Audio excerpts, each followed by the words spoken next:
प्रभु और उद्धारकर्ता प्रभु यीशु मसीह के नाम से आप सबको जय मसीह की।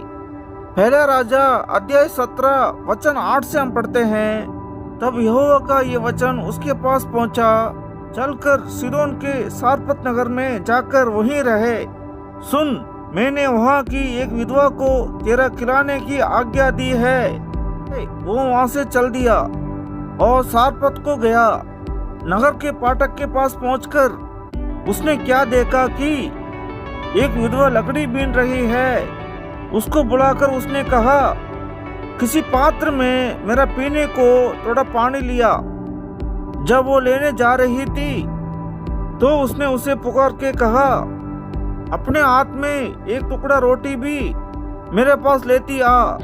उसने कहा, तेरे परमेश्वर यहोवा के जीवन की शपथ, मेरे पास एक भी रोटी नहीं है, केवल गड्ढे में मुट्ठी पर मैदा और कुप्पी में थोड़ा सा तेल है। और मैं तो एक लकड़ी बीन कर ले जाती हूँ कि अपने और अपने बेटे के लिए उसे पकाऊं और हम उसे खाएं फिर मर जाएं।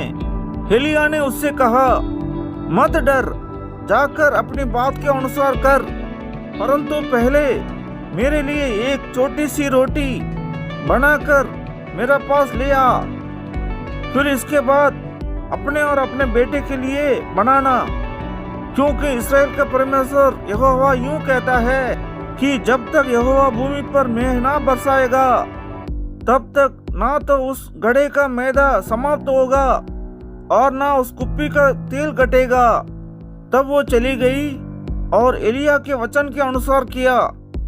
तब से वो और स्त्री और उसका घराना कुछ दिन तक आते रहे यहोवा के उस वचन के अनुसार जो उसने एलिय्याह के द्वारा कहा था।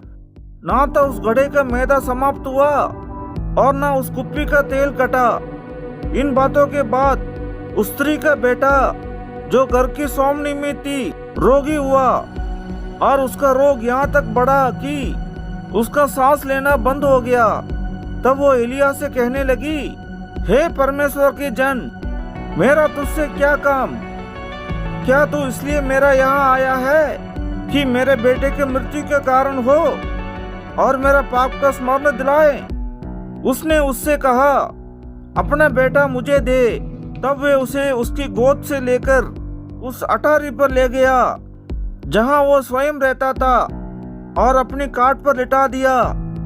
तब उसने यहोवा को पुकार कर कहा, हे मेरा परमेश्वर यहोवा, क्या तू इस विधवा का बेटा मार डालकर जिसका यहाँ मैं टिका हूँ इस पर भी विपत्ति ले आया है?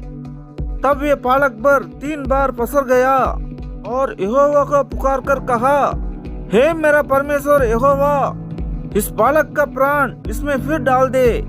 एलिय्याह की ये बात यहोवा ने सुन ली और बालक का प्राण उसमें फिर आ गया और वो जी उठा। तब एलिय्याह बालक को अटारी पर से नीचे घर में ले गया और एलिय्याह ने ये कहकर उसकी माता के हाथ में सौंप दिया, तेरा बेटा जीवित है। स्त्री ने एलिय्याह से कहा, अब मुझे निश्चय हो गया है कि तू परमेश्वर का जन है और यहोवा का जो वचन तेरा मुंह से निकलता है वो सच होता है।